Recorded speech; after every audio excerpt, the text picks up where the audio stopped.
All right, good morning, everyone. I'm Ariel Rivers, NACD's Pacific Region Representative, and I will facilitate this 1-hour NACD Urban and Community Conservation webinar.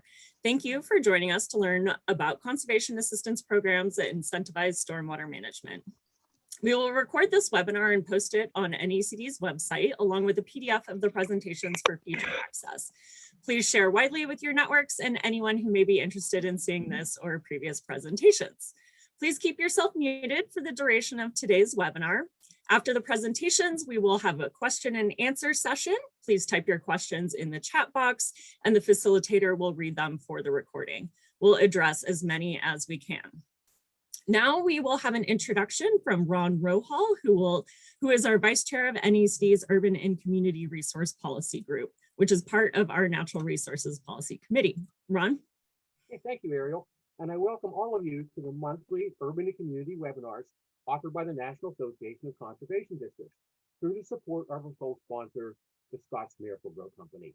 These sessions are designed by NACD's Urban and Community Resource Policy Group, a subcommittee of district officials and partners charged with guiding the association services and support for districts' work in developed and developing areas. Our goal through these webinars is to help districts share what they're doing nationwide and enable them to learn from each other and various agencies and organizations. And we appreciate the support of the Scotts Miracle-Gro Foundation for making them possible. I invite you to let us know what you think about each webinar and what other topics you would like us to cover by contacting NACD staffer, Ariel Rivers. And please tell your NACD or NACD leadership what types of assistance you would like from your national association for your urban and community conservation work. And I'll hand it over to Ariel for the introduction of our speakers. Excellent. Thank you, Ron. Before we get started, I'd like to share a few updates on behalf of NACD's Urban and Community Resource Policy Group. First, we are now planning the next round of webinars and are looking forward to hosting a variety of new speakers. So if you would like to present in the next fiscal year, please consider submitting a presentation proposal.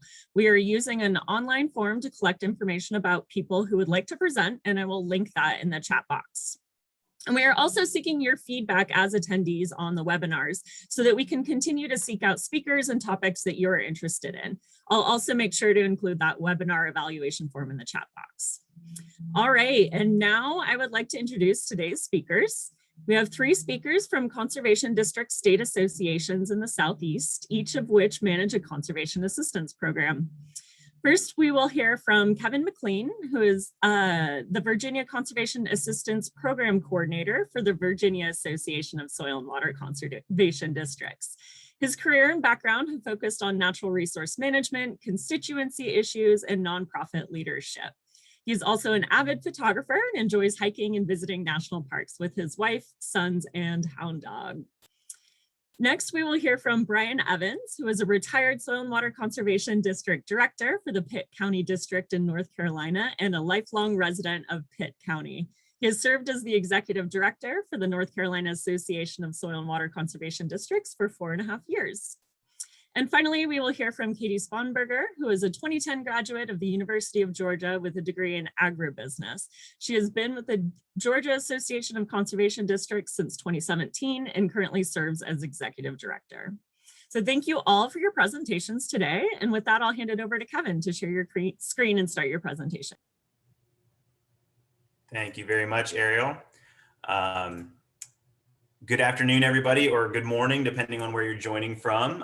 It is great to be here, to be back as a presenter. I was telling Ariel that a number of years ago, we presented on this same webinar with this brand new idea that was in its infancy, this VCAP program. So it's great to be back and share kind of the successes we've had. And I have to say right off the bat that a huge portion of our program and kind of a big part of the idea for this program came from the North Carolina program. We kind of copied a lot of their work. And so we've all kind of passed ideas back and forth. And it's great to see us all succeeding so much. So I am the state coordinator for the program. We also have an assistant coordinator in our association office, Maura Christian, who's been a huge help getting this program to this next phase. And we work with districts all across the state.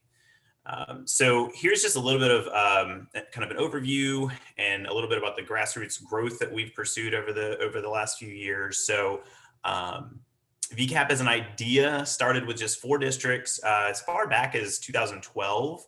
Kind of this idea of pursuing urban and suburban stormwater BMP management in addition to the ag cost share and environmental education work and other things that our districts have been doing for a long time, and had a lot of success with that. And so in 2016, when I came on board, we expanded to the 30 soil and water districts that fall entirely or partially within the Chesapeake Bay watershed in Virginia, mostly just because there are funding sources available there that sometimes aren't in the rest of the state. But as of 2019, with support from Virginia's General Assembly and state funding, we expanded that to the whole state. So it is available in all 47 soil and water conservation districts in Virginia. Although not all of them are actively participating in the program. We've got about 2/3 of the districts actively participating, and we're continuing to work with other districts. And it's, we run into a lot of issues that are probably familiar to other folks with just staffing availability and demand and all that kind of stuff that we're always trying to work through and offer training and everything.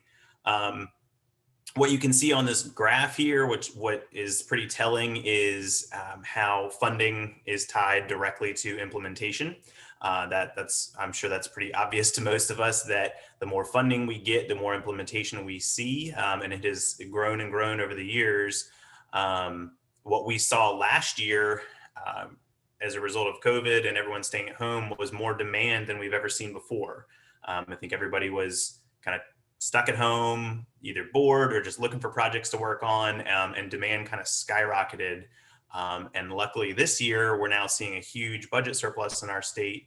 And so we're getting more funding than we've ever had before going into this new fiscal year that will help us to kind of catch up and maybe even keep up with that demand.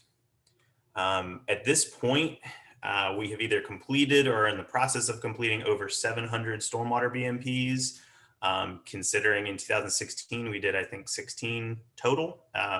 That's a huge rate of growth for this program, and the credit goes to our districts and all the work they've put into it. These are the practices we offer. We initially started with the first 11 as common stormwater BMPs, and in 2017 added living shorelines, that last one you see there, which is a little bit of an outlier when you consider stormwater management. That's not necessarily what the category that living shorelines falls into, but there was a lot of demand and a lot of need for that, and we were able to secure funding that allowed us to add that. Pretty consistently from the very beginning, conservation landscaping and rain gardens have been wildly popular. We are mostly talking about residential scale projects, so that makes sense. Permeable pavement has really has grown in demand tremendously in the last couple of years. That is very quickly becoming one of our most popular BMPs. There's a chance it will surpass some of the other ones in the near future in terms of demand, and that makes sense. So. And we do see demand for all of these, except really for constructed wetlands, and that's a whole nother rabbit hole I could go down. But that's just one that people seem to be very, very timid about implementing, especially on a residential scale. Here is essentially a heat map of where our projects have gone. If you're not familiar with Virginia geography, that's okay. Now, these are the 570 projects that were completed at the end of fiscal year 2020. Really, all this map is showing you is a population map of the Chesapeake Bay watershed in Virginia. So, you've got the Hampton Roads area down there in the southeast, Richmond, the capital right there in the center, Charlottesville and Harrisonburg out to the west a little bit, and then the Northern Virginia region around Washington, D.C. Now, obviously, you see other projects scattered around throughout that region as well. But it makes sense. It's where the most people are located. It's where the most development is. That's where the most demand is. And we're always trying to find ways to improve and expand our outreach in more rural areas, because there is still a need for these stormwater BMPs there as well. And of course, since at the end of FY20, we're starting to see a lot more projects completed outside of the Chesapeake Bay watershed, so more south side and southwest Virginia with that new funding we've got. Here's just a little overview of what the process looks like in terms of applying and getting funded. And then, of course, on the right, a little bit of a before and after example of a hillside behind a home that they're struggling to keep grass on, struggling to keep it from eroding. And then with all this new native vegetation, it's a beautiful new area with habitat and protecting that resource. And it's really a huge improvement. What we do have is kind of a really thorough system by which the homeowner works with their local district, the district works with them, and whatever contractor, or if they're doing it themselves, to come up with a design and a cost estimate. And then that application comes to us, the association, which we review and present to our state steering committee, made up primarily of districts that have been involved with VCAP from the very start, who just review it to make sure that it's needed, it makes sense, it's well designed, it's going to last, and there is, like I said, quite a bit of demand at this point. It is competitive at this point to get funding. You have to meet a minimum ranking score to even qualify, and then compete against other applications. Generally, we are able at some point during the year to fund all the projects that qualify. There are often waiting periods when funding goes up and down and demand goes up and down. But that's evolving over time. I think we're going to get to a point where we won't be able to, we're either going to raise the minimum ranking score or have some other way to kind of weed out, excuse the pun, some of the lower ranking projects, not because they're not good projects, but just because demand is so high. And those are really based on water quality impacts and cost efficiency and location in TMDLs and things like that. And all of the projects are required to be maintained for a 10-year lifespan to make sure that they're serving that function for a length of time. A couple more quick before and afters, just, the difference sometimes is really astonishing. When people have just absolutely struggled to maintain any sort of vegetation to prevent erosion, and then they can end up with this beautiful, amazing resource. And this is also a good example of some really shifting paradigms that we're seeing here in Virginia, where the idea that you have to have a perfectly manicured green lawn, we are seeing that change. We're really seeing that change over time with even HOAs. We've got HOAs that are applying to do BMPs in their common areas, which in the past, HOAs have often been viewed as the worst culprits for wanting that pretty perfect green lawn. So it's really nice to see that change. And then, one of these types of situations we see very often, this is a house that's on a cul-de-sac at the end of a street. So not only they're getting their own runoff from their home, but runoff coming down the street from other houses and then getting channeled around the corner of their house, either into the woods or oftentimes into a small lake or something like that. And they're just absolutely struggling to figure out how to deal with it. And what you don't see on the right is a whole bunch of underground reservoir with gravel and perforated piping and everything to hold even more water and really solve that problem and honestly add to the property value and make it look better. So looking forward, we are always looking for ways to diversify where our funding is coming from. We don't ever rely on just one funding stream.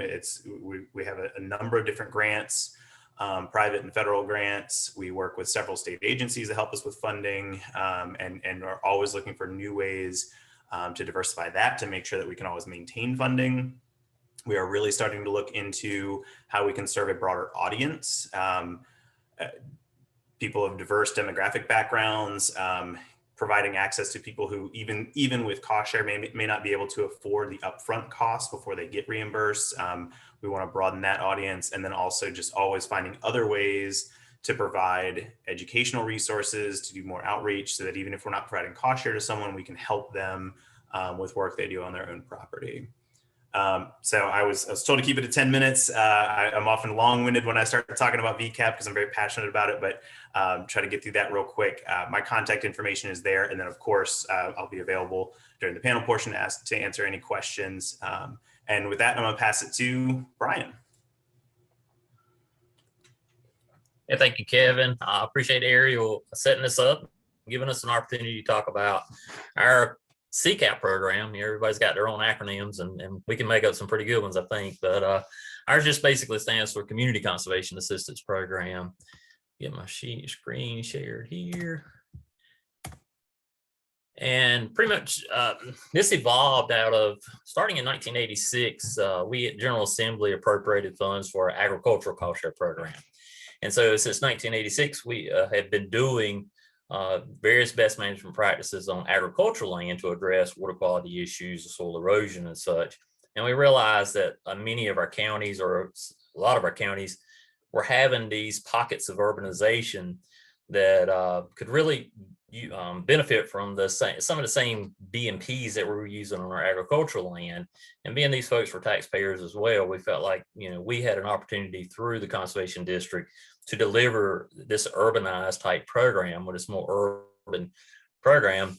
So in 2006, we got General Assembly to establish the Community Conservation Assistance Program. And at that time, funding was okay. Like Kevin spoke about, we were able to work with some other organizations within the state government and other grant funders to bring additional funds into the CCAP program. And so over years, we've seen a rise and fall in our funding, and pretty much what we are doing with our association now is we are really the advocacy arm. The program is kind of delivered through our state partner. It runs through their state budget. So it's good to have those General Assembly dollars, which seem to be a little bit more steady, a little more constant than having to always just rely on grant funding. But grant funding does add a tremendous amount of resources in it as well. But this program is just basically set up as a voluntary incentive-based program to allow homeowners, businesses, public lands, and over 85% of the land in North Carolina is privately owned. But we realize too that there's commercial properties sometimes that get left out of some of our programs just because they're not given a lot of consideration when we're talking about this. But in North Carolina, probably like Virginia as well, we're kind of stuck out, just stuck right adjacent to the Atlantic Ocean and kind of jut out a little bit. So we've had our fair share of tropical storms, low pressure systems that's caused some significant amount of flooding for us. So we realized that everybody pretty much that owned land, everybody that was utilizing land in North Carolina had benefits that they can reap through the best management practices that we have in our Community Conservation Assistance Program.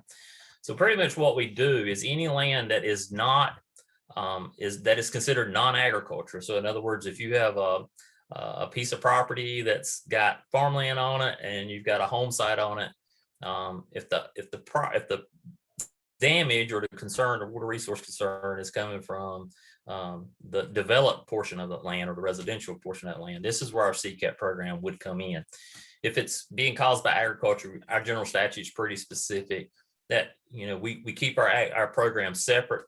And the biggest reason we did that is because legislators have a tendency, if you have multiple programs, you ask for money in one.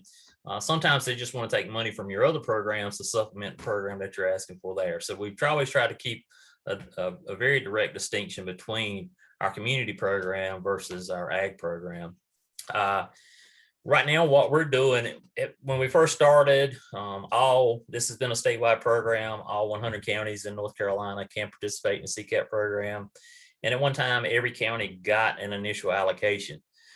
Because of funding and the cost of these projects can be pretty expensive as well, we realized we could probably get some better projects and larger projects on the ground if we went to a regional prioritization and allocation system. And that's what we've done. North Carolina, we're geographically roughly about equally divided in a mountain, Piedmont, and coastal plain regions. So it kind of works out good that each region can submit their best projects and get those funded. And again, like I said, we can see bigger projects that have a greater impact on stormwater runoff, get those done. We do a 75% cost shared rate. And this is based typically on average cost. So when the program first started, a lot of the things we did based on receipts, but we found out over time that we can get a pretty good estimate of what these projects cost, and developing an average cost list kind of gets out of that concern of having to get multiple bids, having to go through all that when we're trying to get these projects on the ground. As far as design goes, for a lot of our best management practices, that authority is delegated through our Soil and Water Commission to our district employees. They go through certain certifications and proving proficiencies to be able to design the best, a lot of these best management practices. And they get that designation and they can internally within their own soil and water district handle it from design all the way through completion and certification of payment. And then the payment runs again through our division of soil and water. So we do have a maintenance requirement as well. Most of our maintenance requirement is for 10 years. However, we did do 5 years on residential lots or residential projects, primarily because with the way the housing market is, we didn't want people concerned about not doing a good water quality project because they weren't sure if they were going to be in their home for the next 10 years. So we backed up to 5 on that. The rest of them are 10 years. I did see a question and Kevin may handle it a little bit differently. But what happens is there is a required annual spot check of a certain percentage of the projects that are done that the districts and our stormwater district boards have to certify that they've looked at a certain amount of these projects per year, just to make sure that they're still in compliance with the design and the contract that was put forward. In the event that they're not, the first approach we always try to take is to help the people who are responsible for the BMP get it back up to the standard that it was designed at, so it can function like it should. And then if it just doesn't go from there, we have assistance through our Attorney General's office to get repayment done. And a lot of times that's done on a prorated basis, depending on how far into the contract that people may be. Some of the best management practices we have, and this is just a brochure that's on our website that you can go to and look at and get more information about it. Some of the most popular ones that we've done is cisterns. A lot of issues with roof runoff, and a lot of people doing home gardenings and flower beds and things like that have found a real good use of trapping their roof water into a cistern area and be able to reutilize that instead of just letting it run right off into storm drain systems. We get a lot of issues. We have a lot of issues with flooding. A lot of it's been because we've had storms where we've got 30 inches of rainfall in 2 or 3 days. But then too, a lot of it is just there is been so much impervious area added in North Carolina that our lower downstream areas are seeing a significant amount of flooding just because that water is being sped down to them a lot quicker. Backyard rain gardens, they've been very popular. When I worked in the district, I just kind of labeled they're dressed up mud hole, but pretty much what we do is we encourage people, if they have standing water in their yard, instead of putting in these elaborate drainage systems to just pipe this water away, you can plant these plants in there, allow this water to stay there and permeate down into the soil.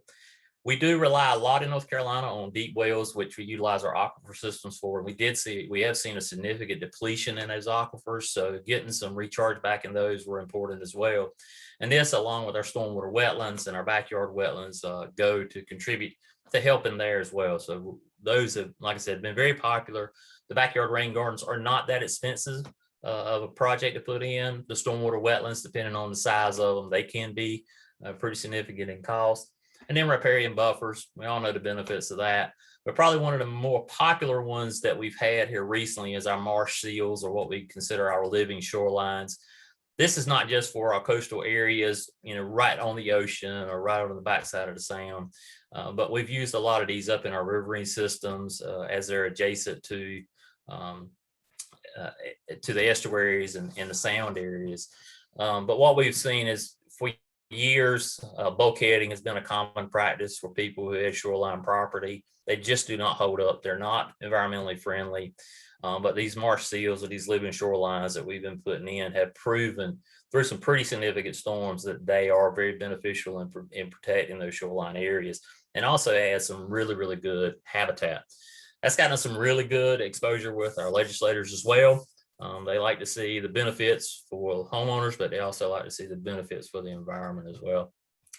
And then down here, stream bank stabilization is another thing. With this rainfall events that we've been getting, of course, we've gotten a tremendous amount of stream banks that's been messed up, stream beds that have been degrading and such. So this gives us an opportunity to go in and restabilize these areas, allow these channels to kind of heal themselves and keep this from eating out additional people's property. The biggest thing we've seen too is we've seen a tremendous amount of sediment loss and turbidity because of these problems. Some other BMPs that we've got, and you'll see a list there. Abandoned well closures, that's been a real popular one for us as well. A lot of our people who have older properties, were on deep wells and since have had an opportunity to go to a community water source. So they just have a well sitting in a yard. And these are a real concern for contaminants getting into our aquifer system. So through our CCAP program, we are able to go in and properly close those wells down and take that concern of contamination away. Just look through several other things in there. Critical area planning, like Kevin said, that's a very beneficial thing to a lot of our residents, because we know when they go in to build houses, subdivisions, they can do a really nasty mess to the soil. And so, but this gives us an opportunity to get those amendments back in the soil so as vegetation can grow. A lot of times people don't have vegetation, not because they hadn't planted vegetation, it's just because that their soil doesn't support the vegetation. So with that, I'm going to turn it over to Katie. Appreciate the opportunity. I don't have my contact information up here, but hopefully I'm not too hard to find if you need me. And Candace or Ariel can get you my contact information. Thank you.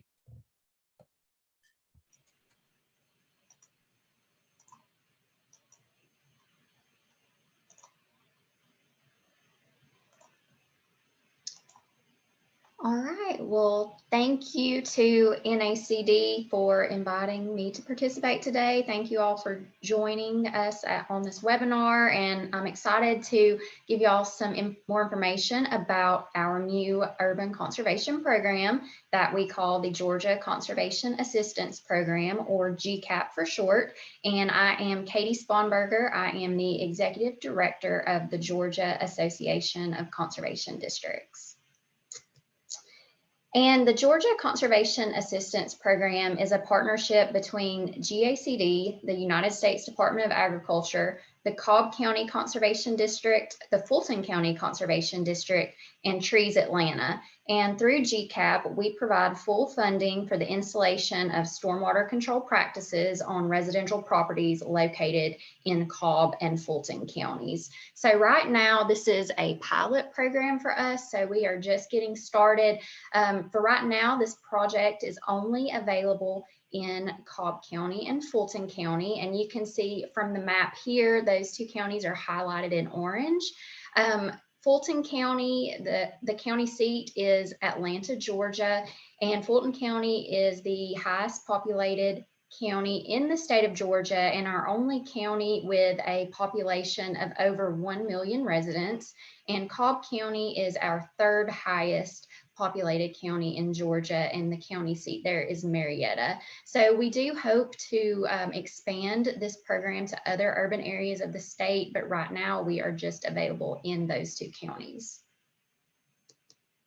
So how we got started, well, once we received our funding for the program through the United States Department of Agriculture, we received a lot of guidance and mentorship from the Virginia Association of Conservation Districts and also the North Carolina Association. So as you saw before, they all have wonderful, well-established programs, and we were so lucky and so thankful to get the mentorship from those two states. So definitely want to thank Kendall and Kevin with Virginia and Bryan with North Carolina for helping us get our program established in Georgia. So with that, we formed a GCAP committee, and this committee consisted of members from GACD, the two soil and water conservation districts, NRCS, and also the University of Georgia. And this committee helped guide and establish our program. The committee set the overall procedural aspects for the program. And then we worked on drafting our GCAP manual. So this manual is important because it basically outlines our whole program. It outlines our application procedure, and it also outlines the installation specs for each of the practices that we install through GCAP. And we were really lucky because the city of Atlanta already had a green infrastructure guide for residential property. So we were able to pull their installation specs and use those for our GCAP manual. So our application procedure, we had our application period open for several weeks in September of last year, and it was on GACD's website. We have received over 200 applications for the program. So we then went through each application and ranked everyone based on their financial need and their need for services on their property. So we asked questions in the application such as their income level, how many children they had living in the home, if they were a veteran, if they owned or rent their home. And we also gave them the opportunity to provide us with pictures or videos of their property so we could assess their stormwater control needs. So we actually created a rubric that we used to be able to score each of these applications. And so we took the top 10 to 15 high scoring applicants in each conservation district, and they moved forward to the site assessment round of our application procedure. I'm going to tell you a little bit more later about our partners at Trees Atlanta, but Trees Atlanta went out to each of these properties and did an assessment where they looked at what the sites needed, the practices they needed to install, and they gave a price breakdown of how much it was going to cost to fund each of those sites. So we then took all these assessments back to the conservation districts. They looked over each site and then they approved funding for each individual site. And then also NRCS approved the sites are located within an impaired watershed. So that was definitely very important. So once all that was taken care of, we moved forward with the installations on the approved properties. And we do have a few guidelines for our GCAP program. So the property must be a single family residential property located in Cobb or Fulton County. The homeowner must sign off on the application. When renters can participate, but a homeowner must approve them participating in our program. Land that is already enrolled in a current USDA program is not eligible, and the property must be located within a 303D impaired watershed. I mean, it's also important to mention that through our program, we are only funding the installation of these practices, so the homeowner is responsible for all maintenance. And the eligible practices that we are installing through GCAP include rain gardens, cisterns, dry wells, downspout disconnects, and we are removing impervious surfaces. And any combination of these practices can be installed on the sites. And our most popular is rain gardens. We always have a rain garden on each of the sites that we perform installations on. So as I mentioned before, Trees Atlanta is who we have contracted with to perform all of the site assessments and the practice installations. And Trees Atlanta is a nonprofit group, and they work to plant trees and increase green landscapes in Atlanta. And I have included here an example of one of the site assessments that Trees Atlanta completed. So as I mentioned earlier, once we get those 10 to 15 top ranking applicants, Trees Atlanta then goes out and performs an assessment of their site. So you can see here on this property located in Cobb County, Trees Atlanta has outlined all the practices they will be installing on the property, and then we have a breakdown of the cost there as well. And we pay Trees Atlanta directly to do all of these installations. And these are just some pictures of some of the properties we're working with through our program. You can see the flooding, the erosion, and these are definitely the types of sites we are looking to improve through GCAP. And here are some before and after pictures from some of our sites in Fulton County, some rain gardens there. And here is one of our installation sites in Cobb County. And again, all these installations were just recently completed. This one was actually completed this month, and we had several done back in the spring. And so part of our GCAP program is outreach. So this past fall, we held a workshop where we educated homeowners on the importance of stormwater control and green infrastructure practices. So we were lucky to have the University of Georgia partner with us to put on these workshops. We ended up having over 300 participants, and many of those participants actually moved on to apply for the GCAP program. So where we are at now, so as of now, Trees Atlanta has completed all of the round 1 installations for both counties. They are now working on the site assessments for round 2 participants, and we're going to keep working down our applicant list until we exhaust all our funds through this agreement. And so GACD, in partnership with the 2 soil and water conservation districts, has funded around $50,000 in site improvements this year. And we do have all of the resources posted on our website at gacd.us/GCAP.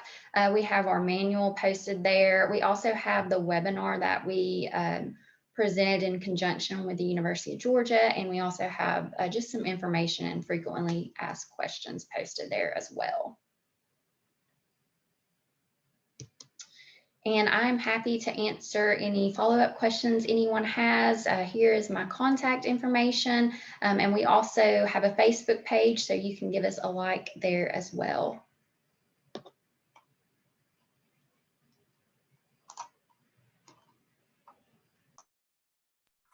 All right, excellent. Thank you everyone for all of your very informative presentations. And so now in the remaining time available, we'll take questions from the audience.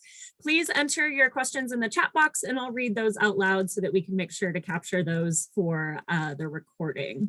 So first off, thank you to Terry in Oregon for our first question. And some of you already touched on this through your presentations, but we'd like to hear a little bit more information about who monitors the installations during the either 5 or 10 year or timeframe commitment of the BMPs, and then if there are fines or financial disincentives for owners who don't maintain the BMPs during those timeframes, and what happens as well after if the property changes ownership. So we'll start with Kevin, if you don't mind. Sure. And Bryan already did a great job pretty much addressing those first 2 questions. We do it pretty much the same way, which is that soil and water district staff, wherever the BMP was installed, they go out and inspect every couple of years. They'll provide either simple maintenance recommendations if it's a matter of weeding or pulling trash out or those types of things, or an official, maintenance recommendation of an action that needs to be taken. And if within a certain time period, the BMP is not maintained, is not functioning, then they do a prorated cost share back to the district. And just like Bryan said, if it ever came to it, that would be referred to our attorney general, to their office to assist with that. It's never come to that so far. One thing that I think is maybe different, or maybe that just Bryan didn't highlight for them, we do have a transfer of ownership form. So these BMPs are not deed riders on the property. So they're not legally attached to the sale of the property, anything like that. But the person selling the home, the person buying the home can agree to transfer ownership of that BMP and therefore not have to pay back that cost share as long as they keep maintaining it, keeping it functioning. And as Bryan alluded, we're starting to see a lot more of those transfers, especially right now in Virginia and I think everywhere else. The housing market is extremely hot. So we're starting to see a lot of turnover. Also, just the nature of having been a program for 5 years now, we're seeing more and more of that. So I do think it's going to get a little trickier the older the program gets to keep track of all of them and keep them all functioning. But we've got a couple hundred projects anyway that are already 5 years old and are still going. So that's great. I think that addresses all of that. But those are topics we're constantly revisiting and improving and working with our technical advisory committee and our steering committee to review. Excellent, thank you. Bryan, do you have anything additional to add or any comments on if properties change ownership? No, just like Kevin said, we do have a form that can be a change of ownership if the new owners are not willing to take it up, then of course the old owners are responsible for the prorated reimbursement. The only other thing is too, we, like all BMPs, there are extenuating circumstances where they get damaged, and we do have within our program a repair option. So if it's something beyond the homeowners or the BMP implementers control, then we are able to go back in and take CCAP funds and rehab them or fix them back up. So. Great, thank you. Katie, do you have anything additional to add from Georgia? Yeah, so through our program, we don't do anything with maintenance. So we fully fund the installation of these practices. So we don't provide any maintenance at all through the program. And are the homeowners then, is there any ongoing certification or anything like that that they're required to do in Georgia? Like I mentioned, the city of Atlanta has their own green infrastructure guide. So anyone that lives within the city of Atlanta will have to be responsible for maintaining that per specifications with the city. But through our program, we don't have any sort of rules regarding that. Excellent, thank you. All right, next question from Kendall in Virginia. Who is the applicant? Can a renter apply or only a homeowner? And when renters apply, are they responsible for maintenance, or would that be the homeowner? And who is responsible financially? Any comments from Virginia? No, I think that's a question that's actually a little bit directed towards Georgia because they have a slightly different setup than we do. So I'm curious how that works there. Yeah, Katie, do you want to go ahead? Sure. So through our program, homeowners or renters can apply. If it's a renter, we do require the homeowner to sign off on the renter's participation in our program. Yeah. Excellent. Now, thank you. I'll just add in North Carolina, yeah, we similar to Georgia, we were required because our structural alterations to the property, we were required a landowner to sign the application. However, a renter could be the applicant and the person who the money flows through. So what we would do as far as having to go back and get funds is we would go back to the person who actually received the funding in the beginning. So if the renter was the actual applicant and received the funds, they would be the one that we would seek compensation back from, and also maintenance too. And that's interesting. I appreciate both of you the feedback on that, because so with our program in Virginia, a renter cannot apply. The homeowner would actually have to apply, and the renter can act as an agent to oversee the installation and be in charge of it, all that. But so it is a little bit different that the homeowner themselves is actually on the hook, financially and maintenance wise and everything. So I think if anything, that probably puts up some roadblocks to renters actually pursuing it, but we also, we assume even faster turnover in a rental property than one that's not rented out. Great, thank you. Okay, so next up we have a question for each of your programs. If these at all tie into the NPDES MS4 program. Ours do not directly, no. The answer to I think all of these questions from Kirsten, unfortunately, are it depends. It depends on the locality. It depends on where the BMP is located. Typically, if it's in an MS4 locality, the locality is only reporting it if it goes above and beyond the baseline requirements there. So usually we're still reporting it. But yeah, it really depends. Katie, do you have any additional comments on that? Yeah, so for Georgia, we contract with Trees Atlanta to do all these installations. So that kind of puts all of those responsibilities onto them. So they kind of go out and make sure they have all the permitting and all of that completed before they begin. Perfect, thank you. And yes, there was an additional question that Kevin was referencing regarding permits and the applicability for stream bank stabilization. So it sounds like each case is unique, and in each situation would require perhaps a different set of permits, and different partners would look into those as necessary. All right, so next up, do any of your states work with apartment buildings? Terry's mentioning that in Oregon, in urban areas that could benefit from stormwater management or vegetation cover shade, they're often occupied by multiplexes. So any comments on any of those situations would be helpful. So in Georgia, right now, our program is a pilot program. So we are only allowing people to apply that live in a single family residential home. So no apartment buildings.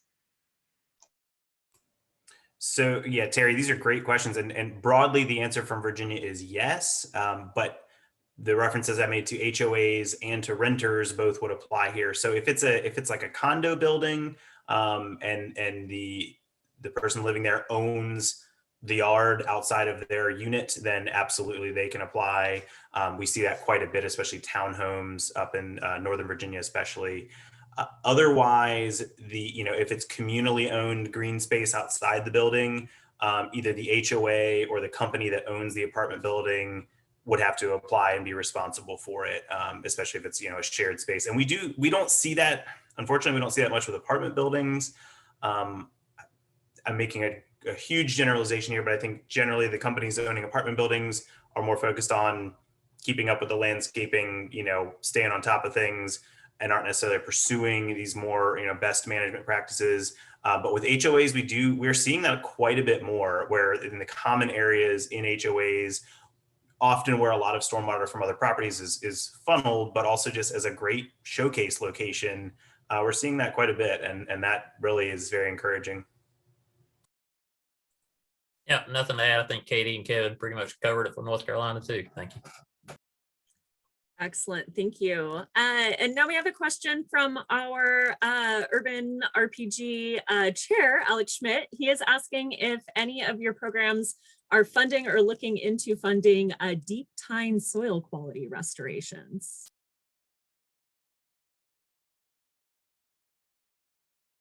Any chance that Alex can come off mute and explain what that term means? Because I'm not familiar with it. Yeah, I sure can.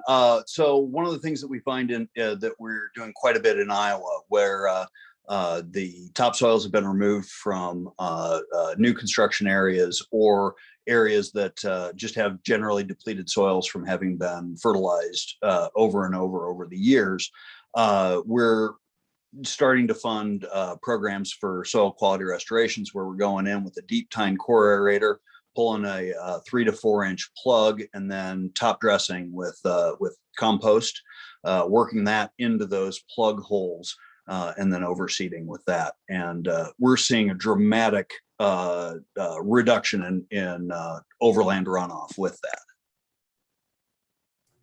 So yes, absolutely. Then that's just a difference in terminology there. We're calling that soil remediation, whatever, we might call that here, but pretty much any of our infiltration practices, conservation landscaping, rain gardens, bioretentions, any of those, yes, that is pretty much a requirement of establishing a successful BMP that we will fund with cost share to make sure that there is enough topsoil, and that the plants can thrive and everything's not going to just wash away. And we've got the same issues of, especially a lot of subdivisions here that were built in the 70s and 80s. They just scraped away all the topsoil, graded everything, and it's like sitting on top of concrete. So we do see a lot of work towards that end. Yeah, and in North Carolina, that would be covered under our critical area. The standard 342 for NRCS is pretty much what we work off of.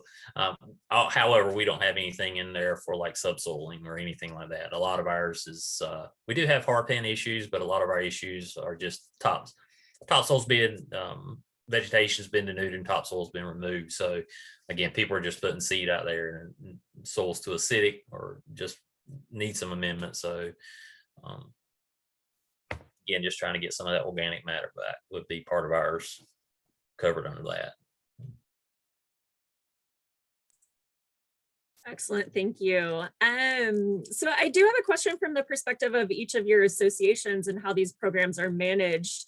So presumably some of the funding might cover some of your staff time and some of that of the districts, but I'm curious if you have any comments for either districts or other state associations that might be considering a similar program in terms of how to seek out funding, how to ensure that staff are well trained to develop the plans and the designs and implementation, et cetera. So any comments you might be able to share would be helpful from that perspective.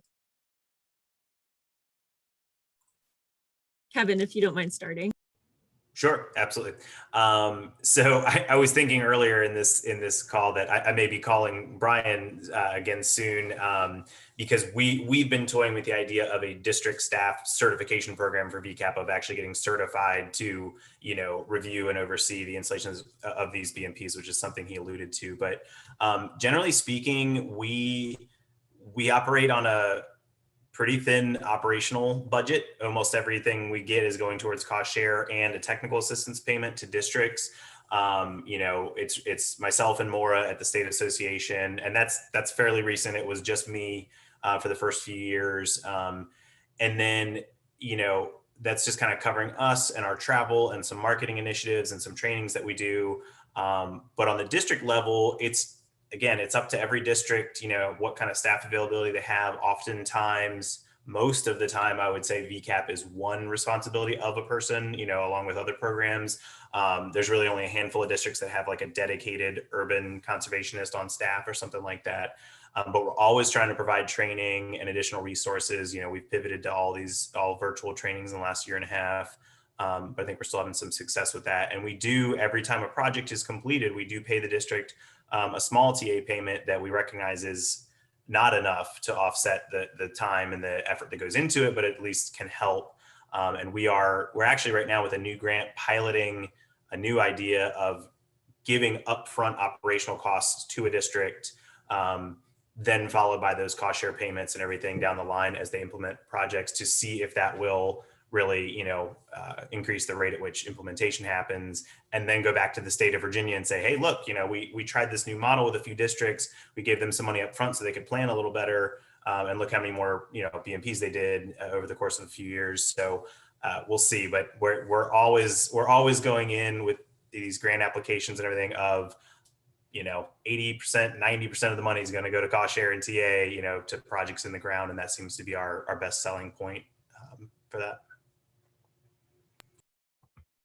Yeah, and in North Carolina, I think we're pretty fortunate in that all 100 counties in North Carolina have a soil and water conservation district that's directly supported by local government, and that grassroots approach does assist from a funding standpoint for the districts, and by offering, again, expanding from just agricultural cost share to this more urban cost share type project.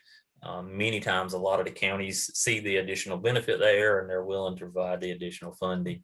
A lot of we do have a few districts that have urban staff, but a lot of them are just the technical staff that have participated in North Carolina. Our district technical staff, we have it in our general statute that they can operate under federal job approval authority for the agricultural part of it, and we just recently expanded our general statute to allow our state soil and water conservation commission to delegate that job approval authority.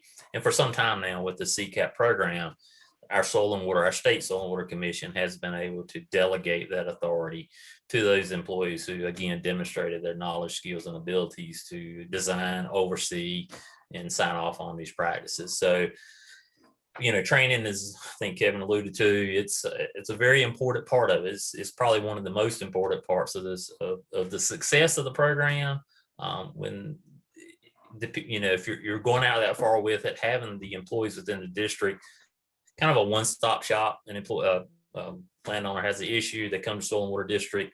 Soil and water district's able to carry out, the full extent of the contract, help some as well. But again, we're really heavily the advocacy arm through our state association. And again, we really try to target state appropriated dollars to this. And every time we do, of course, we try to ensure that there's 10% of that that can be used for TA funds. And that again is passed down to the districts. So our state association doesn't directly affect, benefit financially through it. However, we do rely pretty heavily on dues. So we feel like the more resources we can bring to the districts, the more willing they are to pay their dues. So that's kind of the approach we take with it.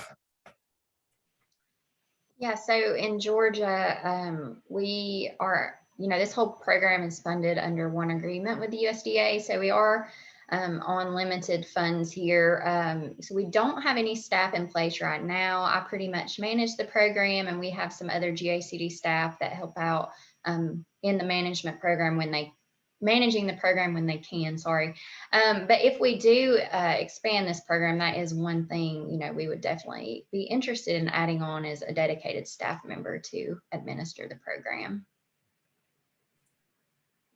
All right, excellent. And with that, it looks like we don't have any additional questions, and we are just about out of time anyway. So I'd like to check in again with Alex Schmidt, our chair of the Urban and Community RPG. Alex, would you like to close out our session here for us? Yeah, I just want to thank everybody for joining us today. And these urban stormwater practices are real near and dear and close to me. So appreciate everybody's information.